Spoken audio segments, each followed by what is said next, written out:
मेरे पास एक बल्ब है जो कि कुछ वायर से कनेक्टेड है। अब मेरा सवाल यह है कि इस सर्किट में यार हम करंट को कैसे सेटअप करें, और ये बैटरी क्या चीज होती है, और इस पे लिखा हुआ है 1.5 वोल्ट्स। तो यार ये वोल्ट्स का मतलब क्या होता है? तो इन्हीं सब चीजों को हम सीखने वाले हैं इस वीडियो में एक एग्जाम्पल की मदद से। तो मेरे पास यहाँ पे एक स्लाइड है जिसपे कि कुछ बच्चे ऊपर से नीचे तक फिसल रहे हैं, और अगर कोई इंसान इन बच्चों को नीचे से उठा के ऊपर रखता रहे कंटिन्यूसली, तो यहाँ पे बच्चों की एक कंटिन्यूस मोशन होने वाली है। तो मैं ये कह सकता हूं कि बच्चों की एक कंटिन्यूस करंट यहाँ पे सेटअप हो चुकी है। अब इसी एग्जांपल की मदद से हम ये समझने वाले हैं कि कैसे अपने सर्किट में हम चार्जेस की एक कंटिन्यूस करंट को सेटअप करें। तो यहाँ एग्जाम्पल में हमारे बच्चे स्लाइड के ऊपर से नीचे तक फिसल के आ जा रहे हैं। अब ऐसा कैसे हो रहा है यार? तो तुम कहोगे राम, ऐसा हो रहा है ग्रेविटी के फोर्स के कारण। ग्रेविटी इन बच्चों को नीचे तक खींच के ले आ रही है। अब देखो, वैसे ही हमारे सर्किट में बहुत सारे चार्जेस तो पहले से ही प्रेजेंट है। देखो, हमारा सर्किट ये बना हुआ है मेटल के वायर से, और मेटल में बहुत सारे इलेक्ट्रॉन्स होते हैं, फ्री इलेक्ट्रॉन्स जो कि कहीं भी मूव कर सकते हैं, और ये नेगेटिवली चार्ज्ड भी होते हैं। लेकिन अभी ये सारे इलेक्ट्रॉन्स किसी एक पर्टिकुलर डायरेक्शन में मूव नहीं कर रहे हैं, और इसलिए हमारे पास इलेक्ट्रिक करंट नहीं एस्टैब्लिश हो रही है इस सर्किट में।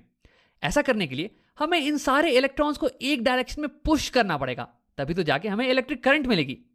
अब देखो, जैसे कि यहाँ पे ग्रेविटी बच्चों को नीचे खींच के लेके आ रही है, वैसे ही यहाँ इलेक्ट्रिक सर्किट में एक इलेक्ट्रिक फोर्स होगा जो कि इन चार्जेस को एक डायरेक्शन में पुश करेगा, और यही इलेक्ट्रिक पुश ये प्रोवाइड करती है एक बैटरी। तो यहाँ बैटरी के अंदर भी कुछ चार्जेस होने वाले हैं। वैसे इंपॉर्टेंट चीज ये है कि बैटरी की एक टर्मिनल पॉजिटिव होगी और दूसरी टर्मिनल नेगेटिव, और ये नेगेटिव टर्मिनल ये इन इलेक्ट्रॉन्स को रिपेल करने वाली है, जिसके कारण ये इलेक्ट्रॉन्स ये इस डायरेक्शन में मूव करने लगेंगे, और हमें इस सर्किट में एक इलेक्ट्रिक करंट मिल जाएगा। लेकिन देखो, मैं तुम्हें यह कहूंगा कि मान लो कि जो चार्जेस है ना, ये नेगेटिवली चार्ज इलेक्ट्रॉन्स नहीं बल्कि कोई पॉजिटिव चार्ज के पार्टिकल्स हैं, इसे मान लो। अब ऐसा इसलिए क्योंकि जिस डायरेक्शन में पॉजिटिव चार्ज के पार्टिकल्स मूव करते हैं उसी में हम मानते हैं कि कन्वेंशनल करंट की डायरेक्शन होने वाली है। तो अगर पॉजिटिव चार्जेस इस डायरेक्शन में मूव करेंगे तो हम बोलेंगे कन्वेंशनल करंट की डायरेक्शन ये होने वाली है। वरना देखो, इलेक्ट्रॉन्स नेगेटिवली चार्ज पार्टिकल्स हैं, ये अगर ऐसे मूव करेंगे तो तुम्हें कहना पड़ेगा कि कन्वेंशनल करंट इस डायरेक्शन में है, उल्टे डायरेक्शन में, और ये आगे जाके थोड़ा कंफ्यूजिंग हो जाने वाला है यार। तो इसलिए मान लो कि ये पॉजिटिवली चार्ज पार्टिकल्स हैं। अब देखो, बैटरी का पॉजिटिव टर्मिनल ये इन पॉजिटिवली चार्ज पार्टिकल्स को रिपेल करने वाला है ऐसे, और ये नेगेटिवली चार्ज टर्मिनल ये इन्हें अट्रैक्ट करने वाला है ऐसे। तो यानी कि ये चार्जेस ये इस डायरेक्शन में ऐसे मूव करेंगे। तो इसे दिखाने के लिए मैंने एरो हेड बना दिया है कुछ ऐसे। अब देखो, ये पॉजिटिव चार्जेस ये तो पॉजिटिव टर्मिनल के रिपल्शन के कारण खुद से चल के यहां से यहां पहुंच जाने वाले हैं, लेकिन जब ये एक बार बैटरी के अंदर घुस जाएंगे तब तो इन्हें ऑपोजिट डायरेक्शन में जाना पड़ेगा, तब तो इन्हें पॉजिटिव टर्मिनल के टुवर्ड्स जाना पड़ेगा, और ये तो इसे रिपेल करने वाला है ना। तो ये मोशन तो खुद से नहीं होने वाला है। तो देखो, जैसे कि यहां पे एक इंसान बच्चों को नीचे से उठा के ग्रेविटी फोर्स के अगेंस्ट ऊपर में डाल रहा है स्लाइड के, वैसे ही यहां पे बैटरी में होते हैं कुछ केमिकल्स जिनके कारण होता है केमिकल रिएक्शन, जो कि इन चार्जेस को उठा के नीचे से ऊपर डालता है इलेक्ट्रिक फोर्स के ऑपोजिट डायरेक्शन में, ताकि यहाँ पे इलेक्ट्रिक चार्जेस का एक कंटिन्यूस फ्लो मेंटेन रहे और हमें एक कंटिन्यूस करंट मिलती रहे। तो अगर मैं तुम्हें एनिमेशन दिखाऊं तो ये कुछ ऐसा दिखने वाला है। इलेक्ट्रिक करंट इस डायरेक्शन में जाने वाली है। तो अब हमने ये तो देख लिया कि बैटरी के कारण करंट कैसे फ्लो करती है इस सर्किट में। अब हम ये देखते हैं कि बैटरी पर लिखा होता है वोल्ट्स, इसका मतलब क्या होता है। तो इस एग्जाम्पल पर वापस आते हैं। तो देखो, अगर मान लो कि हमारी स्लाइड ये बिल्कुल ही स्मूथ है, बिल्कुल ही फ्रिक्शनलेस, तो जो भी बच्चा ऊपर में होगा ये जब फिसलता हुआ नीचे आएगा तो इसकी वेलोसिटी बढ़ती चली जाएगी और इसके पास आ जाने वाली है काइनेटिक एनर्जी। या फिर अगर ये स्लाइड रफ है तो फिर इन दोनों के बीच में फ्रिक्शन होने वाला है, और जब ये बच्चा फिसलता हुआ नीचे आएगा तो फ्रिक्शन के कारण बहुत ही हीट जनरेट होने वाली है, हीट एनर्जी आ जाने वाली है। तो अब सवाल मेरा ये है कि यार यहाँ पे काइनेटिक एनर्जी और हीट एनर्जी ये आ कहाँ से रही हैं? तो देखो, तुम ये बोलोगे कि जब बच्चा ऊपर में था तो इसके पास पहले से ही एनर्जी स्टोर्ड थी, और इसे हम बुलाते हैं पोटेंशियल एनर्जी, और इस केस में हो जाएगा ग्रेविटेशनल पोटेंशियल एनर्जी। और जब ये बच्चा स्लाइड करके नीचे आ रहा है तो यही ग्रेविटेशनल पोटेंशियल एनर्जी ये कन्वर्ट हो जा रही है हीट एनर्जी में या फिर काइनेटिक एनर्जी में। तो देखो, हम ये कह सकते हैं कि जो भी बच्चा यहाँ टॉप मोस्ट पॉइंट पे होगा इसके पास होने वाली है मैक्सिमम पोटेंशियल एनर्जी, या फिर मैं ये कहूँ कि ये वाला जो पॉइंट है ना, यही है हाई पोटेंशियल का पॉइंट, हाई पोटेंशियल का पॉइंट। और जब ये बच्चा नीचे आता है तो अपनी सारी पोटेंशियल एनर्जी को लूज कर देता है, तो यानी कि ये जो लोएस्ट पॉइंट है, ये इसे मैं बुलाने वाला हूं लो पोटेंशियल का पॉइंट। लो पोटेंशियल, जो भी बच्चा इस पॉइंट पे आएगा उसकी पोटेंशियल एनर्जी लोएस्ट होने वाली है, और फिर जब बच्चा नीचे से ऊपर जाएगा तो ये पोटेंशियल एनर्जी गेन करने वाला है। और ऐसा करने में इसकी मदद करेगा ये इंसान, ये इसे लो पोटेंशियल से हाई पोटेंशियल पे पहुंचाएगा, इसे पोटेंशियल एनर्जी दे देने वाला है। और फिर ये बच्चा नीचे आएगा फिसल के और अपनी सारी पोटेंशियल एनर्जी को लूज कर देने वाला है, और ये साइकिल कंटिन्यू होती जाएगी। अब ठीक इसी एग्जाम्पल की तरह जब यहाँ पे चार्जेस बल्ब के थ्रू जाते हैं ना, तो बल्ब में थोड़ी सी हीट जनरेट हो जाती है। अब तुम सोच रहे हो कि यार यहाँ पे हीट कैसे जनरेट हुई? तो देखो, यहाँ पे चार्जेस के पास एक स्टोर्ड एनर्जी थी, एक हाई पोटेंशियल एनर्जी, ठीक इस एग्जाम्पल की तरह। और फिर जब ये बल्ब के थ्रू जाते हैं तो फिर ये पोटेंशियल एनर्जी कन्वर्ट हो जाती है, ये चार्जेस पोटेंशियल एनर्जी को लूज कर देते हैं और ये कन्वर्ट होती है हीट एनर्जी में, और फिर ये बाहर निकल के आते हैं लो पोटेंशियल एनर्जी के साथ, ठीक इस पॉइंट की तरह। अब देखो, इन दोनों एग्जाम्पल में कुछ ना कुछ डिफरेंसेस भी हैं। यहाँ पे सारा काम हो रहा है ग्रेविटी के कारण, और यहाँ पे सारा काम हो रहा है इलेक्ट्रिसिटी के कारण। और एक और मेजर डिफरेंस ये है कि यहाँ पे जब बच्चे फिसल के नीचे आ रहे थे ना, तो ये कंटिन्यूसली अपने एनर्जी को लूज कर रहे थे, पोटेंशियल एनर्जी को लूज कर रहे थे। लेकिन यहाँ इस एग्जाम्पल में हम ये मानते हैं कि जब चार्जेस इस कनेक्टिंग वायर में ट्रैवल करेंगे तो कनेक्टिंग वायर में कोई भी हीट जनरेट नहीं होने वाली है। वैसे असल में तो थोड़ी सी हीट जनरेट होती है, लेकिन बल्ब में बहुत ज़्यादा हीट जनरेट होती है, तो इसके कंपैरिजन में ये हीट ये बहुत ही कम होने वाली है। तो सिंप्लिसिटी के लिए हम ये मान लेते हैं कि इनमें कोई भी हीट जनरेट नहीं होती है, कनेक्टिंग वायर में कोई भी हीट जनरेट नहीं होती है। इसका मतलब ये हुआ कि चार्जेस ये अपनी पोटेंशियल एनर्जी को यहाँ कनेक्टिंग वायर में तो लूज नहीं कर रहे हैं, यानी कि पूरे कनेक्टिंग वायर में इनकी एनर्जी सेम रह रही है, हाई पोटेंशियल एनर्जी। और फिर जब ये बल्ब के थ्रू जाते हैं तो ये अपनी सारी एनर्जी को लूज कर देते हैं। और फिर सिमिलरली यहाँ पे इस कनेक्टिंग वायर में भी कोई भी चेंज नहीं आने वाला है पोटेंशियल एनर्जी में, इस पूरी वायर में चार्जेस के पास लो पोटेंशियल एनर्जी होगा।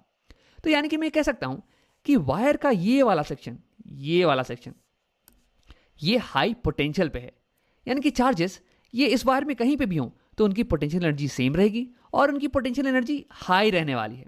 और सिमिलरली मैं कहूंगा कि कनेक्टिंग वायर का ये वाला सेक्शन ये होने वाला है लो पोटेंशियल पे, यानी कि चार्जेस ये यहां से यहां तक सेम पोटेंशियल एनर्जी रखने वाले हैं और इनकी पोटेंशियल एनर्जी ये लो होने वाली है, क्योंकि इन्होंने अपनी सारी पोटेंशियल एनर्जी बल्ब में लूज कर दी है। तो देखो, चार्जेस की पोटेंशियल एनर्जी यहां से लेके यहां तक ये सेम रहती है और ये हाई रहती है, और फिर सारी पोटेंशियल एनर्जी ये लूज करते हैं इस बल्ब में, और फिर यहां से यहां तक लो पोटेंशियल एनर्जी रहती है। और ऐसा इसलिए क्योंकि हम मानते हैं कि कनेक्टिंग वायर में कोई भी पोटेंशियल एनर्जी में चेंज नहीं आएगा, कोई भी हीट जनरेट नहीं होने वाला है। अब देखो, एक बार जब चार्जेस बैटरी के अंदर घुस गए तो फिर बैटरी के केमिकल्स ये इन चार्जेस की पोटेंशियल एनर्जी को वापस से बढ़ा देने वाले हैं, वापस से इन्हें हाई पोटेंशियल पे भेज देने वाले हैं। ठीक वैसे ही जैसे कि ये इंसान बच्चों को उठा के लो पोटेंशियल से हाई पोटेंशियल पे रख रहा है और इनकी पोटेंशियल एनर्जी को बढ़ा दे रहा है। अब आप बात करते हैं वोल्टेज के बारे में। तो देखो, वोल्टेज ये एक ऐसा नंबर है जो कि बताता है कि चार्जेस की पोटेंशियल एनर्जी में डिफरेंस कितना क्रिएट हो रहा है, चार्जेस की पोटेंशियल एनर्जी कितने अमाउंट से बढ़ रही है या घट रही है। तो इसलिए इसे हम कभी कभी पोटेंशियल डिफरेंस भी बुलाते हैं। अब उसी को समझते हैं एग्जाम्पल की मदद से। तो मान लो कि इस पॉइंट और इस पॉइंट के बीच का पोटेंशियल डिफरेंस वोल्टेज ये हमें दिया हुआ है एज 1.5 वोल्ट्स। अब इसका मतलब ये हो गया कि पोटेंशियल एनर्जी में डिफरेंस आने वाला है 1.5 जूल्स का पर कूलम्ब। अब देखो, जूल्स पर कूलम्ब, इसका मतलब ये हो गया कि जब एक कूलम्ब का चार्ज यहां से इस पॉइंट पे जाएगा तो उसकी पोटेंशियल एनर्जी 1.5 जूल से चेंज हो जाने वाली है, 1.5 जूल से बढ़ जाने वाली है इस केस में। और फिर जब एक कूलम्ब का चार्ज यहां से यहां पहुंचेगा तब तो कोई भी चेंज नहीं आने वाला है पोटेंशियल में, क्योंकि कनेक्टिंग वायर में कोई भी चेंज नहीं आता है। और उसके बाद जब ये बल्ब के थ्रू पास करेगा ना, तो इसकी सारी पोटेंशियल एनर्जी ये कन्वर्ट हो जाने वाली है हीट एनर्जी में। ये चार्ज अपनी सारी पोटेंशियल एनर्जी को लूज कर देने वाला है और फिर ये वापस आ जाएगा। तो यानी कि वोल्टेज ये हमें बताता है कि एक कूलम्ब का चार्ज कितनी पोटेंशियल एनर्जी को गेन कर रहा है या फिर लूज कर रहा है। अब देखो, अगर यहीं पे बैटरी 9 वोल्ट्स की होती तो क्या हो रहा होता? वीडियो को पॉज करो और इसे खुद से सोचो एक बार। अब अगर तुमने सोच लिया तो देखते हैं। देखो, अगर 9 वोल्ट की बैटरी होती तो एक कूलम्ब का चार्ज ये जब बैटरी के थ्रू जाता ना, तो ये 9 जूल की एनर्जी को गेन करता, और फिर जब ये बल्ब के थ्रू जाता तो 9 जूल की एनर्जी को ये लूज कर देता और हीट में कन्वर्ट हो जाती है ये एनर्जी, यानी कि इस केस में ज्यादा हीट जनरेट होने वाला था। अब देखो, इस नंबर से हम एक और चीज कैलकुलेट कर सकते हैं। ये बताता है कि एक कूलम्ब का चार्ज 1.5 जूल की एनर्जी को लूज करने वाला है जब ये यहां से यहां जाए। तो अगर मैं कहूं कि 2 कूलम्ब का चार्ज यहां से यहां जा रहा है तो कितनी एनर्जी लूज होगी? तो 1.5 × 2 यानी कि 3 जूल की एनर्जी लूज होने वाली है। सिमिलरली अगर 10 कूलम का चार्ज यहां से यहां जाएगा तो 1.5 इंटू 10 15 जूल की एनर्जी लूज होने वाली है यहां से यहां के बीच में। तो यानी कि अगर मुझे किसी भी 2 पॉइंट के बीच का पोटेंशियल डिफरेंस या फिर वोल्टेज पता हो तो मैं ये कह सकता हूं कि चार्जेस एक पॉइंट से दूसरे पॉइंट पर जाने में कितनी पोटेंशियल एनर्जी को गेन या लूज करने वाले हैं। अब देखो, अगर मैं कनेक्टिंग वायर पे कोई भी 2 पॉइंट लूं, जैसे कि एक ये पॉइंट और एक ये पॉइंट, तो इन दोनों के बीच में पोटेंशियल डिफरेंस ये 0 होने वाला है। क्या तुम वीडियो को पॉज करके इसके बारे में खुद से सोच सकते हो? अब अगर तुमने ट्राई कर लिया तो आप देखते हैं। देखो, स्टार्टिंग में हमने अज्यूम कर लिया था कि जब चार्जेस कनेक्टिंग वायर पे फ्लो करेंगे ना, तो उनकी पोटेंशियल एनर्जी में कोई भी डिफरेंस नहीं आने वाला है, उनकी पोटेंशियल एनर्जी सेम रहने वाली है। अब अगर पोटेंशियल एनर्जी में कोई डिफरेंस नहीं आया तो फिर पोटेंशियल डिफरेंस ये भी तो 0 होने वाला है ना। अब सिमिलर रीजन से हम ये भी कह सकते हैं कि अगर मैं कोई 2 पॉइंट लूँ इस कनेक्टिंग वायर पे, ये और ये मान लो, तो इनके बीच में भी पोटेंशियल डिफरेंस ये 0 ही रहने वाला है। केवल पोटेंशियल डिफरेंस होगा इस पॉइंट और इस पॉइंट के बीच में। अब देखो, जो भी पॉइंट हाई पोटेंशियल पे है उसे हम रिप्रेजेंट करेंगे प्लस साइन से, और जो पॉइंट लो पोटेंशियल पे है उसे हम रिप्रेजेंट करेंगे माइनस साइन के साथ। अब ऐसे पोटेंशियल डिफरेंस इन दोनों पॉइंट के बीच में भी होगा, बैटरी के अक्रॉस भी होगा। और अगर किसी सर्किट में तुम्हें करंट को एस्टैब्लिश करना है तो उस सर्किट में तुम्हें पोटेंशियल डिफरेंस को जनरेट करना पड़ेगा। अब एक आखिरी चीज, किन्हीं किन्हीं किताबों में तुम्हें वोल्टेज ये वर्क डन के टर्म्स में डिफाइन किया हुआ दिखेगा, तो इसे भी समझ लेते हैं। देखो, यहां पे बैटरी ये चार्जेस को यहां लो पोटेंशियल से हाई पोटेंशियल पे ट्रांसफर कर रही है, यानी कि बैटरी ये चार्जेस में एनर्जी को ट्रांसफर कर रही है। ठीक वैसे ही जैसे कि ये इंसान ये बच्चों को लो पोटेंशियल से हाई पोटेंशियल पे ट्रांसफर कर रहा है और इनमें एनर्जी को ट्रांसफर कर रहा है। और देखो, जब भी फिजिक्स में एनर्जी का ट्रांसफर होता है तो हम कहते हैं कि कुछ वर्क डन हुआ है, यानी कि मैं कह सकता हूं यहां पे हमारी बैटरी चार्जेस पे वर्क डन कर रही है। अब देखो, ये बैटरी है 1.5 वोल्ट्स की, यानी कि ये 1.5 जूल की एनर्जी को ट्रांसफर करती है पर कूलम ऑफ चार्ज। यानी कि मैं कह सकता हूं कि ये बैटरी 1 कूलम के चार्ज को यहां से यहां ले जाने में 1.5 जूल का वर्क कर रही है उस पर। तो आप डिफाइन करते हैं वोल्टेज को वर्क टन में। तो voltage is equal to work done, कितना वर्क करना पड़ रहा है पर कूलम के चार्ज को एक पॉइंट से दूसरे पॉइंट पर ले जाने के लिए। Work done to transfer 1 coulomb of charge per coulomb of charge from one point to another. अब आओ वीडियो को यहीं पे खत्म करते हैं। इस वीडियो में हमने देखा कि अगर एक सर्किट में तुम्हें इलेक्ट्रिक करंट को एस्टैब्लिश करना है तो उसमें तुम्हें पोटेंशियल डिफरेंस को क्रिएट करना पड़ेगा। और पोटेंशियल डिफरेंस या फिर वोल्टेज ये बताता है कि एक कूलम का चार्ज कितनी पोटेंशियल एनर्जी को गेन कर रहा है या फिर लूज कर रहा है जब वो एक पॉइंट से दूसरे पॉइंट पे मूव करे। या फिर ये भी बताता है कि कितनी वर्क डन करनी पड़ रही है एक कूलम के चार्ज को एक पॉइंट से दूसरे पॉइंट पे मूव करने के लिए।